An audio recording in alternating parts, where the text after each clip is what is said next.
Тэгсэн тэнд очиод яасан чинь улаан гэрлээр ороод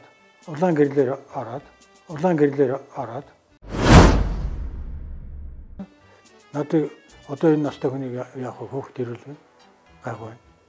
Одоо ингээд биднээс үзүүлээ харуулаад яаж одоо тань ингээд настай хүн байна өгөхгүй гомдлогоо гэж хийгээд өгсөн. Тодорхойлт хийгээд өгсөн.